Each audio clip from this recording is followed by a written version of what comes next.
రాష్ట్రంలో ఒకేసారి రాజకీయ సమీకరణాలు మారుతూ వస్తున్నాయి. ఇటు బీఆర్ఎస్ పార్టీ ఎక్స్ఎమ్మెల్యేలు సిట్టింగ్ ఎంపీలు సైతం బీజేపీలోకి పోతున్నారు. ఇక BSP party chief RS Praveen Kumar కేసీఆర్తో మేము కలిసి పనిచేయబోతున్నాము, పార్లమెంట్ ఎలక్షన్స్లో పొత్తులో మేము ముందడిపోతామని ప్రకటించినటువంటి సందర్భం అయితే ఉంది. ఈ పొత్తులను ఇటు బీఆర్ఎస్ నుంచి బీజేపీలోకి జాయినింగ్స్ను ఎట్లా చూడొచ్చు? అంటే సింహం సింగిల్గానే వస్తా అంటే సింగిల్గా రాలే, అది డబుల్ అయింది.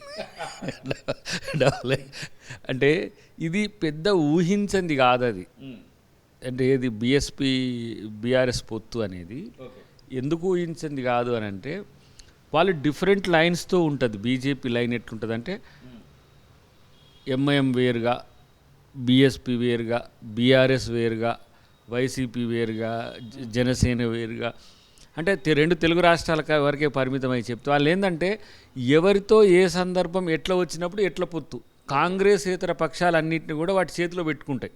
ఏ పాచిక వాడాలన్నప్పుడు ఆ పాచిక వాడుతుంటాయి కాంగ్రెస్కు వ్యతిరేకంగా. దాంట్లో ఆప్ను కూడా మాకు వ్యతిరేకంగా వాడే ప్రక్రియ చేసిండు. పంజాబ్లో సక్సెస్ అయ్యిండు మోదీని, ఎందుకంటే వాళ్ళు అక్కడ లేరు కాబట్టి. ఆప్ మా వైపు వచ్చింది. కానీ ఇక్కడ ఏమైందంటే బీఎస్పీ అనేది ఐసోలేట్ అయి ఉన్నది. ఎన్నికల్లో ఓట్ బ్యాంక్ ఎంతో కొంత వచ్చి అటు ఇటు కాకుంటున్న క్రమంలో దీన్ని ఎటో ఒకవైపు కలిపితే బాగుండు అని అనుకున్నప్పుడు మాయావతి గారి డైరెక్షన్తో తీసుకున్నారు. ఇది ఆర్ఎస్ ప్రవీణ్ కుమార్ డైరెక్షన్ అని నేను అనుకోను. ఎందుకంటే ఈ రాష్ట్రంలో ఏదో కొంత చేయాలి, ఏదో నేను దళితులకు బడుగులకు ఏదో అనే ఆశతో మనోడు ఉండే. ఎందుకంటే నాతో వ్యక్తిగతంగా కూడా మేము పర్సనల్గా కొన్ని షేర్ చేసుకున్నాం. నా ఆశ ఎట్లా ఉండే అంటే ఎప్పటికైనా బీఎస్పీ వచ్చి కాంగ్రెస్ పార్టీతో కలిసి పనిచేస్తాం కదా, ఎందుకు సెక్యులర్ శక్తులు రాజ్యాంగ శక్తులు అన్నీ బతికేది కాంగ్రెస్లోనే బతుకుతున్నాయి కాబట్టి అనుకున్నాం. అంటే వారు రాజ్యాంగాన్ని మార్చాలనుకున్న కేసీఆర్తో బతుకుతుందని భావించింది కాబట్టి వారు అటు పోయింది అనుకుంటున్నా. అది కూడా మాయావతి గారి ఫోర్స్తో. ఎందుకు బీజేపీతో ఆమె అంతర్గత పొత్తు ఉన్నది. వాళ్ళు ఆమె చచ్చైనా కూడా బీఎస్పీ చచ్చి ఆడ బీజేపీకి బలం ఇచ్చింది. కేవలం ఎస్పీని అక్కడ ఓబీసీ మూవ్మెంట్ చేసిన ములాయం సింగ్ యాదవ్ లాంటి ఒక లెజెండరీ పార్టీని నష్టం చేయడానికి మాయావతి సహజమైన శత్రువు కదా. అఖిలేష్ యాదవ్ను ఓడగొట్టడానికి అక్కడ బీజేపీతో కలిసింది. దానిలో భాగంగానే ఇక్కడ బీజేపీతో కలిస్తే బీఎస్పీకి చాలా నష్టమవుతుంది కదా. కాబట్టి కాంగ్రెస్కి నష్టం చేయాలంటే బీఆర్ఎస్తో కలిస్తే మంచిదని ఆమె తీసుకున్న నిర్ణయానికి అలా ఆర్ఎస్పీ గారు అటు పోయినా బీఆర్ఎస్ నుంచి బీజేపీలోకి పోతున్నారు. ఎంపీలు కూడా 4-5 పోయారు. ఒక పెద్దపల్లి ఎంపీ మాత్రం కాంగ్రెస్లోకి వస్తే మిగిలినటువంటి ఎంపీలందరూ కూడా ఇటువైపుగానే చూస్తున్నారు, బీజేపీ వైపుగా చూస్తున్నారు. కొంతమంది ఎమ్మెల్యేలు ఎక్స్ఎమ్మెల్యేలు సైతము బీజేపీలో జాయిన్ అవుతున్నటువంటి సందర్భం అయితే ఉంది. సైద్ రెడ్డి కానివ్వండి, కొంతమందిని చూస్తే రంజిత్ రెడ్డి కూడా రేపు మాపు మారుతారని అంటున్నారు. బీబీ పార్టీలో అట్లనే కనబడతా ఉంది. ఇంకా చాలామంది అయితే మారుతున్నారు, వాళ్ళకి టికెట్ కూడా వస్తున్నటువంటి సందర్భం ఉంది. సీతారాం నాయక్ కూడా జాయిన్ అవుతున్నటువంటి సందర్భం కనబడతా ఉంది. అదే నేను చూస్తున్నా. అంటే బీఆర్ఎస్ అయితే ఇటు అయితే అటుకు పోవడం అవుతుంది బీఆర్ఎస్ నాయకులు. అంటే అక్కడ రాజకీయ ఆగమ్య గోచరం ఉన్నట్టే లెక్క. ఇంకా నాకు ఆత్మీయుడు, నాకు తెలియదు, నేను మొన్న చూసిన మన గోమాస శ్రీనివాస్ గారు, వారు కూడా జాయిన్ అయ్యారు. నాకు అసలు ఆయన ప్యూర్ అంబేద్కరిస్టు, తర్వాత బుద్ధిస్టు. అరే అట్లాంటి వాళ్ళు కూడా ఎట్లా, నేను పేపర్లో ఏదో ఫోటో చూసిన తర్వాత నాకు అయింది. సీతారాం నాయక్ గారు కూడా చాలా మంచి సోషల్ యాక్టివిస్ట్ బాగా. సో ఇట్లాంటి వాళ్ళని కూడా వాళ్ళకు టార్గెట్ చేసిండ్రు బీజేపీ. ఎందుకంటే వాళ్ళకు బడుగుల నుంచి మద్దతు రావాలంటే రావట్లేదు ఎంతకు, తెలంగాణలో కానీ సౌత్లో కానీ. సో అంటే ఇక్కడ అసలు కథ ఏంటంటే బీఆర్ఎస్ నాయకత్వమే నమ్మే పరిస్థితులు లేని క్రమంలో వాళ్ళు ఆల్టర్నేట్స్ చూసుకుంటారు. Sir of course Congress, of course BJP జాతీయ పార్టీలు కాబట్టి అని.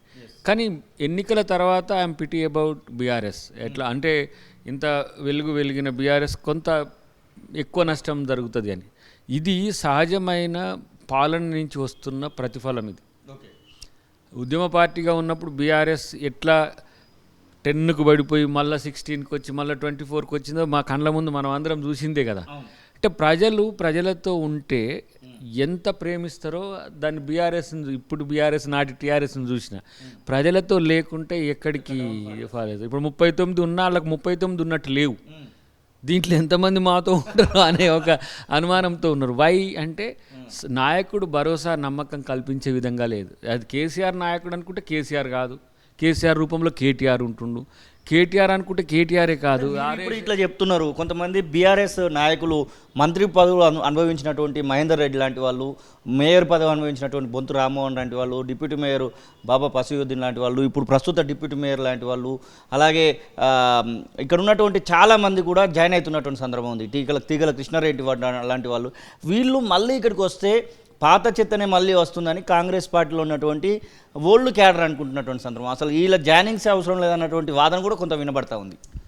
అంటే రాజకీయ శూన్యత బీఆర్ఎస్ నాయకులను ఇటువైపు మలిపించిన కాంగ్రెస్ పార్టీకి ఒక క్లారిటీ ఉన్నది. కాంగ్రెస్ పార్టీలో పనిచేసిన వాళ్ళు ఎవరు, పనిచేసిన వాళ్ళకి ఎట్లా అవకాశాలు కల్పించాలనే దగ్గర ఒక స్పష్టత ఉన్నది. అన్నిటికంటే ముఖ్యంగా ఏమవుతుందంటే ఆయా ప్రాంతాల్లో నాయకుల లేమి అనేది కూడా కాంగ్రెస్కు గతంలో కష్టమైంది. ఇప్పుడు రంగారెడ్డి, హైదరాబాద్ జిల్లాల్లో నాయకత్వాన్ని మొత్తం బీఆర్ఎస్ మిగతా నాయకులంతా కొట్టేసిండాలి. నార్త్ తెలంగాణలో కూడా ఎప్పుడు టీడీపీ వచ్చిన కాంచి డిక్లైన్ అయింది లీడర్షిప్. ఇప్పుడు మళ్ళీ న్యూ లీడర్షిప్ ఎవాల్వ్ అవుతున్నాయి. ఆ క్రమంలో ఎంపీ ఎలక్షన్స్ కోసం మరింత బలం రావాల్సిన అవసరం ఉంది. ఇప్పుడు ఎంపీ ఎలక్షన్స్లో ట్రయాంగిల్ ఫైట్ ఉంటుంది. ఈ క్రమంలో నాయకత్వం ఎవరైతే అక్కడ ఐసోలేట్ అయి ఉన్నారో వాళ్ళు వచ్చి ఇక్కడ అవకాశాల కోసం కాదు, కాంగ్రెస్ పార్టీ మీద ఒక అభిమానం కొద్ది కూడా వస్తున్న పరిస్థితి ఉన్నది. దాంట్లో ఎమ్మెల్యేస్ ఇంకా ఎంపీస్ ఇట్లాంటి వాళ్ళు ఎవరు కాకపోయినా మాజీలు, మీరు అన్నట్టు వెంకటేష్ నేత గారు ముందే రావడం జరిగింది. దానికి ఏంటంటే పూర్వాంకంలో వారు ఉన్నది కాంగ్రెస్లోనే. ఇక్కడ ఓడిపోవడం వల్ల అక్కడికి వెళ్ళిండు. ఇక్కడ ఉన్న నాయకులతో ఉన్న సాన్నిహిత్యం వారిని మళ్ళీ కాంగ్రెస్ వైపు రప్పించినప్పటికి కూడా.